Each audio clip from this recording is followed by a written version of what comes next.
up, everybody? Hey, it's the Insta. I'm Seth. I'm glad you're here today. People are going to be trickling in, so we're going to talk a little bit, a chance to get here. But this is the show where we help your church get Insta good at Instagram.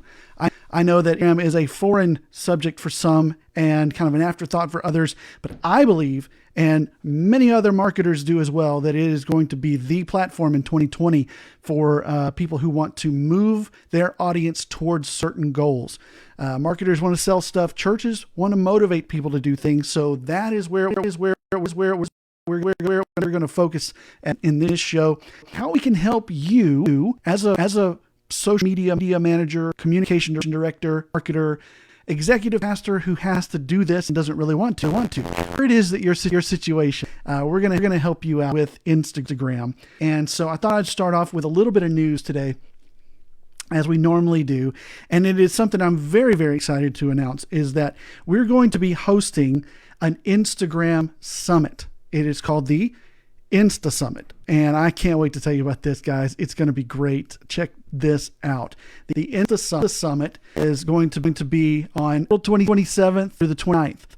We have all kinds of great speakers from the church world, from business world, who are entrepreneurs, who are really doing it on Instagram and really owning the space. Haley Vituris, Bo Coffrin, you got Dustin Stout, who used to run social media for Michael Hyatt, Jonathan Malm, and to name just a few. That's Clark Benjamin over there that runs Reverb, Reverb Agency.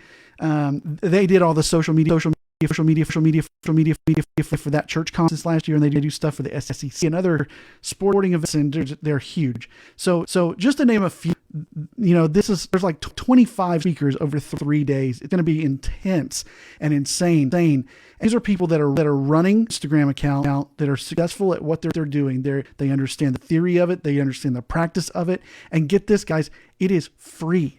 It is a free online summit. So for those days, you can tune in to the Insta Summit, and you can sign up and get your free ticket at the instasummit.com. There's the website right there. Go get your free Insta Summit ticket, and actually an option to get the on-demand. So it's only $97 for on-demand access after.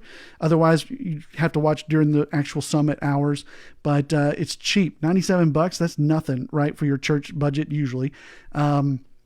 Go pick that later. It's called a later pass. So pick up the later pass, and you can watch on demand at your leisure whenever you want, and learn how to master this platform. Because here's the thing: Instagram has over 500 million daily active users. It is the fastest growing platform of social media platforms. It's set to overtake Facebook by the end of 2020. When it comes to minutes used per day, by the 25 to 44 range. That's those young families we all keep saying we're trying to reach, right? They're on Instagram, especially moms on Instagram. So this is a great opportunity for you to learn how this stuff works and really think strategically about your Instagram account at your church and how it fits into your social media strategy to help get things done that move the ball down the field, as the sports ball people say, right? So this is going to be a really great summit, guys. I'm just super excited about it. I think you got to go sign up now. I'll put a link in the show notes and the comments here, and make sure that you guys have that. But the Insta Summit is going to be killer. You need to make sure you're there. You go get the on-demand, get the later pass, get the on-demand later pass, and you'll be able to catch up with all these talks. We're going to talk about stories. We're going to talk about ads. We're going to talk about content creation, theory, practice. How do you respond to people? How to use the live feature. And these are going to be things that have worked for people. So it's not going to be like, your fluffy kind of conference like you might go to somewhere else, but it's definitely going to help you guys out and get down into the real details of practice for Instagram, specifically. So I can't wait for that. That's going to be really great. So make sure you go to theinstasummit.com and sign up, get your free ticket today. It's great. It's put on by Church Communications. So Katie, Kenny, and I have been working on this for a while. We've got the She Leads conference coming up. If you haven't signed up for that, go to sheleadschurch.com. and make sure that you go sign up for that. And that's a free conference as well for women who are leading in the church. Men, it'd be great for us to go to that too, just to kind of get that perspective. Yeah, it's women in the church. Yes, there's going to be all women speakers, but let me tell you guys, there's a lot we can learn here in this area. We live in a time where we need to be a little more sensitive to this kind of thing. And so it would be really great if you're a guy. Don't sleep on that. Don't think that that's for women. It's for all of us. So go sign up for the She Leads conference. It's going to be really, really great too. So this is just two of the many things that we're trying to put together in church communications. I know you've probably seen Dave Adamson's show on YouTube that comes up. I think it's tomorrow on Fridays. That happens, I think, at 2 Eastern, I want to say. You catch that show. There's so many things that are happening in this group right now that we're trying to bring value to you to help you get good at what you do in these specific little niches. Leeches. I don't know, but we're trying to help you out. So hopefully you find this valuable, and I'm really excited about what we're going to do today. All right. So let's talk today about one of the FAQs that we hear often about Instagram, social media in general. I want to bring this up because it's common, and it is this question: does a third-party scheduler affect or decrease my engagement on Instagram or anything really?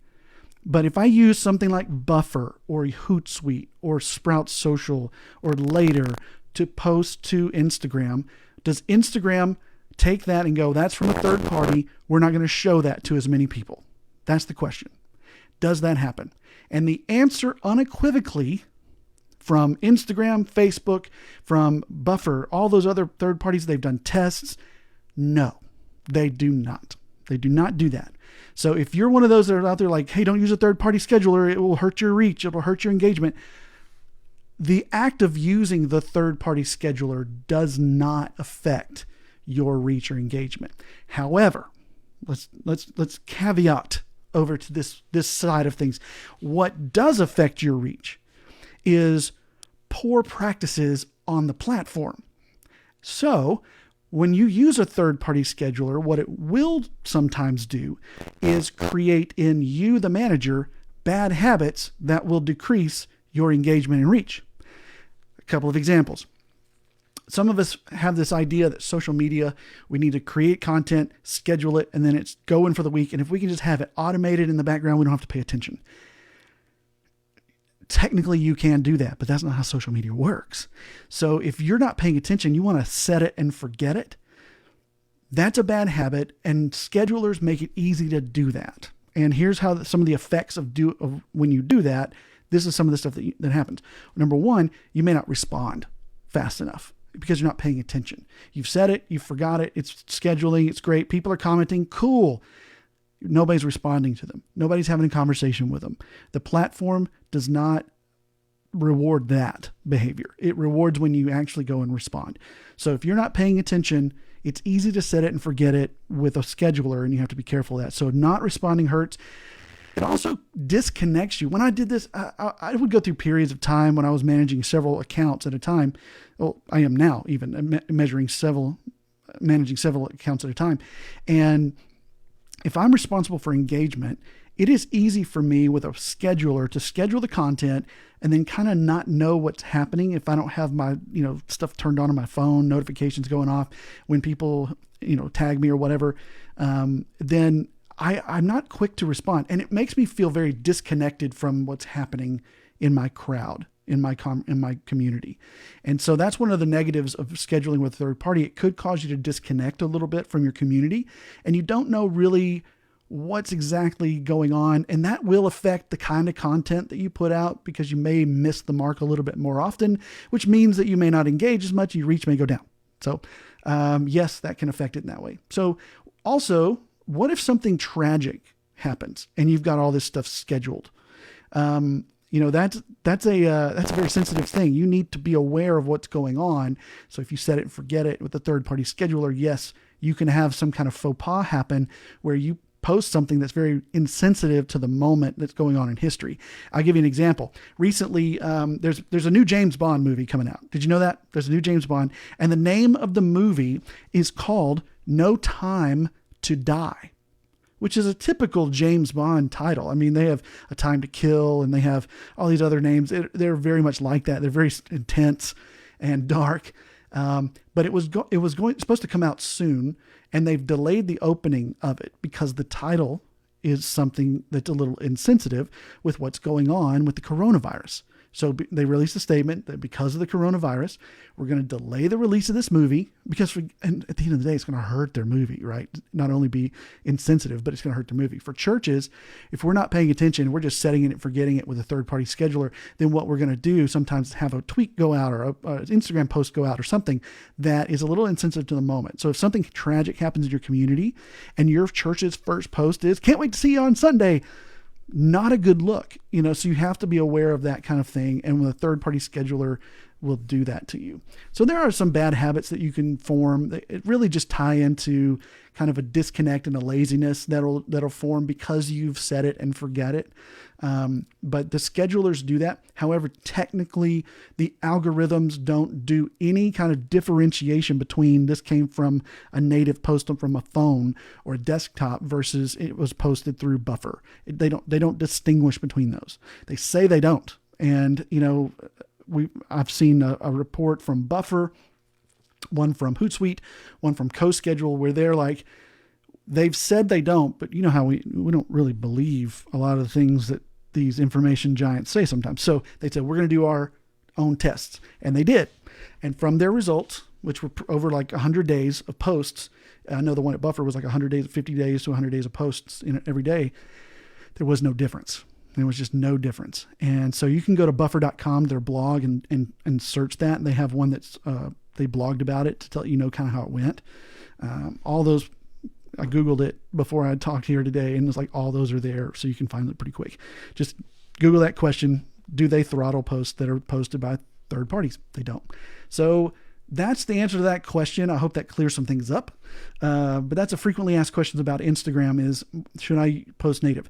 Now, on the flip side of that, Instagram does make it pretty tough to not post native. They've just released where you can post in a third-party scheduler, and you still can't really do it with stories. Honestly, you probably shouldn't want to anyway, because stories are something that need to be raw in the moment, but you're not allowed. So Instagram does not make it easy to post with a third-party scheduler anyway. I know some can't do the carousel post yet from a third party. They can only do single post. Some you have to have like a higher plan on their scheduler to be able to post video, not just photos. So there's a lot of little stipulations with third-party schedulers, specifically with Instagram. If you get a third-party free scheduler, you can post anything you want, video, pictures, whatever, to Facebook. But for some reason, you can't to Instagram. That's an extra cost. I don't understand it, but Instagram is a little more difficult with third parties. So, but at the end of the day, they do not throttle you. They do not affect you. So you can post away on your third party scheduler. All right. So let's go to the tips and stuff. Today, I've got some really exciting things I want to share with you. I've been going through a couple of courses and things on social media, and it reminded me of some stuff. I'm like, this is great. I need to share this with everybody. Today, we're going to talk about goals, something called KPIs, and metrics for Instagram. Basically, how do you know you're succeeding on Instagram? How do you know you're doing good? How do you know you're getting Insta good at Instagram? What are some things that you can do? So I'm going to lead you through this little process that if you'll sit down and spend 20 minutes on this for Instagram and for anything, you're going to really see some major difference, I think, in your engagement, your reach, all the things that you might be trying to do, which is part of this process. So first, let's go through this little process, how to get Insta good quick. And the first thing you need to do is you need to set goals. And here's some goals. You might be at a church where butts in seats is the thing. That's a goal. It may not be a good goal. You may not like that goal, but that's a goal. One of the goals might be getting followers. I actually think butts and seats is a good goal, but still, with the social media, it's kind of tough. So one of the goals might be likes and follow, comments, DMs. How many times did we go live? That might be a goal. And we want to why are we doing that? What are we trying to do is really the overarching thing you're going for. I really want you to try to think about goals that are moving your church towards the church's goal, not what would be great to do on Instagram, if that makes sense. So This might be a conversation you need to have with your leadership. What do you think the goal of our Instagram should be? Is it to enhance a community aspect for our people? Is it to get information out? Is it to create a place for a certain age group to connect?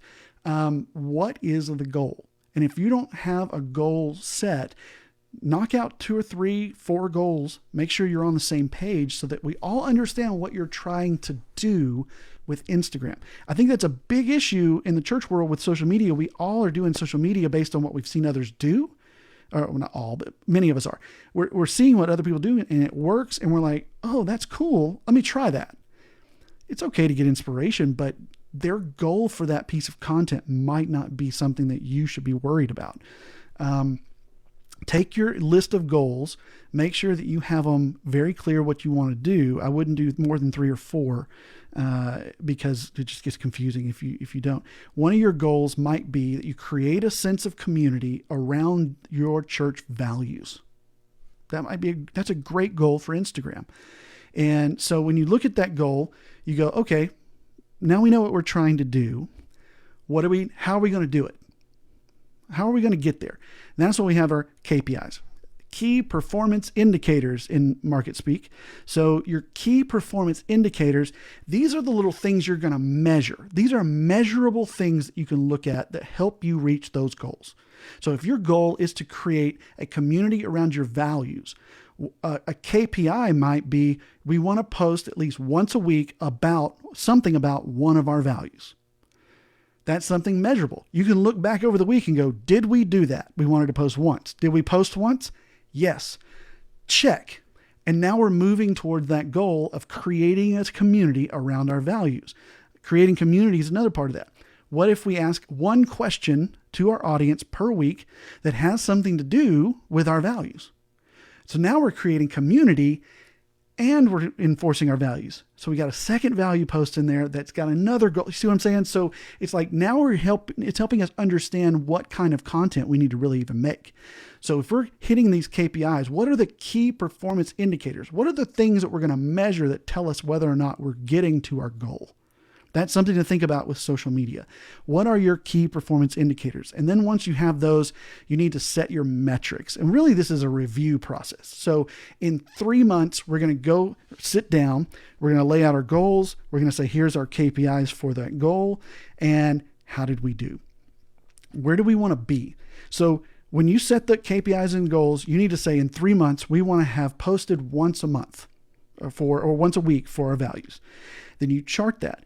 When you get to this point where you've set your metrics, then you can look back in 3 months and go, all right, let's look at every week. Did we do it? That week, yes. That week, yes. That week, yes. That week, yes. That week, yes. We did it. So we're moving towards our goal. Why do we want to do all that? Why do we want to do? Hey, Jenny Randall's here, everybody. What's up, Jenny? So why do we want to do that? Why do we want to set metrics? Why do we want to have here's what we want to have done, and here's how we're going to measure it? And why do we want to think about Instagram like that? Because you've all you've heard this, or maybe you've seen this, maybe it's happened to you. You talk to your leaders and they don't understand what it is we do. And you're like, this is important, guys. And they're like, but it's not. It doesn't help us do anything. What are you helping us do with social media? And you're like, we're creating community. Well, great. We do that with small groups. Great. We do that. It's like we need to be able to say, here's what we're trying to do. This is how we're measuring it. And this is how we're doing at reaching those goals. And those goals from the very beginning, why I said get with your pastors, is because that's where you serve. If you can't get on board with your pastor's vision, even for social, even if you don't like it, you have 2 choices. You can leave, or you can find a way to get on board with it. You need to influence it, sure, speak into it. We're the expert in all these things, but here's what I know, man. Pastors and leaders are not thinking about, I need to get 40 likes on an Instagram post to say that it was valuable. They're not thinking that way. They don't care, and they probably shouldn't. They're worried about other things. How are you helping them reach the vision that God's given them for the church that you're in? That's a mindset shift for some of us in communications, especially for Instagram and social media, that we've got to get our head around. that, yeah, we need to help train our pastors and communicate, but dude, they're the pastor. And, when they've got a vision for what we want to see happen, even if you don't like it, even if a pastor is like, my goal with social media is to get people information so they can sign up for stuff and be at stuff. Okay, here's what you do. That's a goal. Set some KPIs. We want to see how many times we want to get at least 3 link clicks per week of the links that we put out, or we want to have at least 10% of our links clicked, and we want to measure that and measure it for 3 months. And when you come back 3 months, go, how did we do? You might be surprised you did okay. Because guess what? We serve a God that can part waters and heal the sick and raise the dead. He can certainly put butts in seats with social media if he so sees fit. However, that may not be the case. You may be able to go in and say, look, here's what we did. Here's how we tried to accomplish it. This is just not working because this platform isn't for that. Our audience doesn't respond to this, whatever. But at least you now know, here's what we were trying to do. Here's how we did it. Here's how we did. And you can talk to your leaders about it, because they will understand that before they'll ever understand how good old Al, the algorithm, has crushed posts or whatever. They don't care. And so if you're going to manage social media, you have to put it in a language that your audience, the leadership, understands. And what they understand is, how is this helping us move the ball down the field? I know that's a sports ball reference. I'm sorry. How does this help us improve? How does this help us get more people hooked up with Jesus? How do we do that? We have to be able to show our work. This is the old algebra sitting around. You come up with the answer off a calculator and put it in, and the teacher's always like, show your work. And you have to show how you did it. You have to show where you got that information. You may know it to be true, but until everyone's bought in and you give them a good reason to be, it's going to be a struggle. So when we're setting up our goals, KPIs, and metrics for social media, for Instagram, make sure that you're charting that stuff and keeping track of it. Yeah, that's a lot of extra work. It is, but it will be a huge benefit for you down the road to develop this kind of thinking about social media. This is something that will not only make your pastor love you, but it will actually help your church do what they're trying to do. And so think about your key performance indicators, what those might look like for each little goal that you're trying to do. I know that's a detailed deal. Write it down, talk about it as a team, and knock this out. Spend the time on it. So that's actually your homework for the week. But before we get to that, I want to tell you about something else as we shift gears here a little bit that I'm really excited about. There's somebody reached out to me recently about this new product. And I know that on Instagram, we create videos from our phones and etc. And a lot of times the issue is, where do we find music for this kind of stuff? There's subscription sites, there's all kinds of things, but we found one that's kind of dedicated to church world. And as I've been listening to it, it's actually pretty good. So, because sometimes they're not good, right? Sometimes these little sites that pop up are, kind of whatever. But this site, I've actually sampled some of these things. They're pretty current. They're really cool tracks. And it's music for church videos. I want to show you this really quick. It's called Missional Score. And a missional score over here is man, look, take a look. It's music for church videos. And, hold on, I got to move some things around. I can't see what I'm doing. Oh, Ecamm Live is all in the way. All right, so you can search, and let's play a couple of these. They're specifically, barrel jig. These are some samples. But this kind of music for videos is really nice, right? We've got different types. Pick me up. Let's see what that sounds like.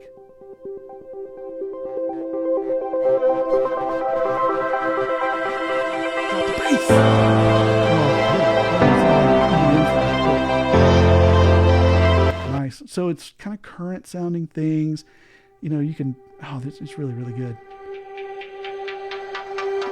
Wait, hold up. What is ukulele mecha here?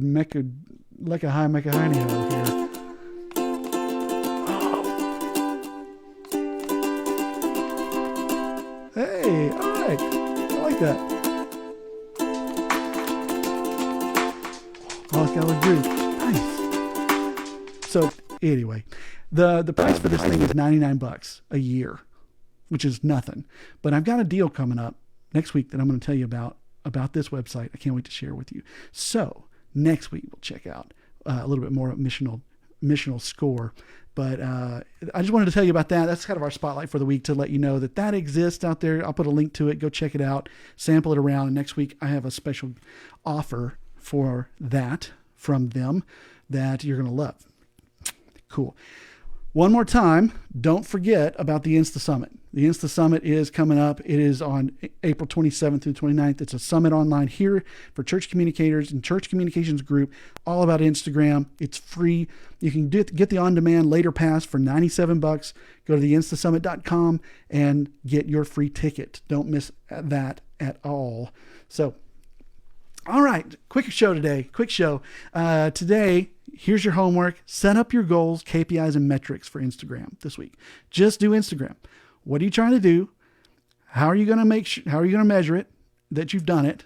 And then, when you get there, decide like, what is it going to look like when we've won? And you make sure that you've got that laid out clear. Do 2 or 3 goals. Just start with something easy, just so that you can get used to doing this and thinking this way. Then you can take it over to Facebook. You can take it over to YouTube. You can look at that and see, what are we trying to do with these pieces of content on these platforms? It will help you move that ball down the street and help social media become part of your overall strategy for your church, and not just your strategy as a social media director or communication director.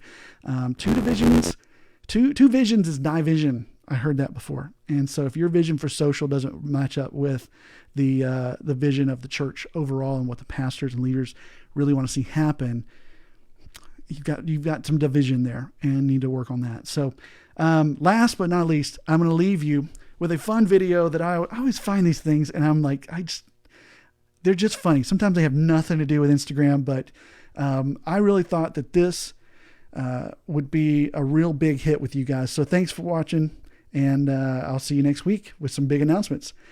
Here's a big hit. Most of his life in the hospital after being born with a potato for a heart, and will undergo a heart transplant surgery next weekend. He's about as big of a traffic fan as they come, so in partnership with the Grant-A-Wish Foundation, both teams have agreed to come together and have Tommy run the first play of the game. And he got the handoff, and there he goes. Made a little cutback move, and it looks like he's going to go all the way. Look at him go. Wow. This is really one of those heartwarming moments in sports where you just... Oh!